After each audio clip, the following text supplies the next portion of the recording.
सामानि मानसिफोरा हमनानै आथिखालाव बर' हारिनि सुबुंफोरखौ गाज्रि एबा समाज बेरेखा खामानि मावनानै ससियेल मिडिया एबा समाजारि बिजोंफोराव भाइरेल जानाय जाथायफोरा बांलांनायनिफ्राय बांलांबाय थानाया बर' हारिनि मान सन्मानखौ गाहाय फारसे लाबोनायखौ नुनो मोननाय जादों।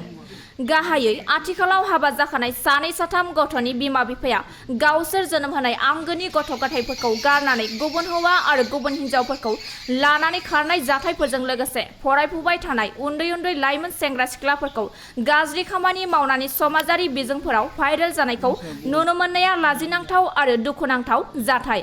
बेबादिनो मोनसे जाथाया चिरां जिल्लानि रनसाय 3 सालगुरि गामियाव जादों। थांनाय 30 जुलाइ खालाराव बिलिफां ब्रह्मनि बिसि लिलि ब्रह्मआ गावनि 3 बोसोर बैसोनि सासे गथ'खौ लोगोआव लाफानानै खारखुमानानै दं। फिसाय बिलिफां ब्रह्मआ फोरमायनाय बायदिब्ला बिसि लिलि ब्रह्मआ पान्जाबनि सासे पान्जाबी हौवाजों खारखुमाना दंहैयो होननानै सन्देह खालामदों।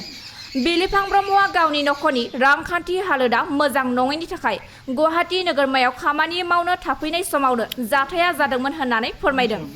भारत हादर एबा आसाम रायजोआव समाज बेरेखा खामानि मावग्रा दुथां सुबुंफोरखौ दबथायनो एबा साजा होनो थाखाय गोरा आयेन थासेयावबो बेबायदि समाज बेरेखा जाथायफोरा गले गले जाफ्लेबाय थानाया मोनसे सोद्रोम समाज एबा हारिनि थाखाय मोनसे मोजां इसारा नङा।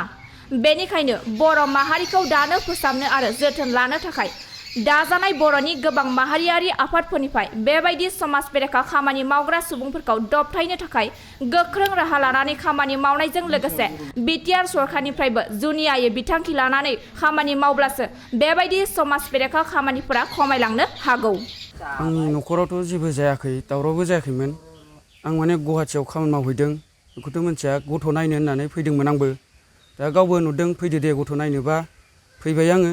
फैनायाव दा आंनि फैयैनि सिगां न'आव दंफैखायो। दे होमबालाय आं हजोंनो थांनानै नायनोसै होनबाय।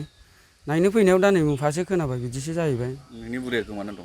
औ, आंनि बुरैया दा खारनानै दं, गोमानानै। माब्ला थाङा? बियो 30 थारिखआव।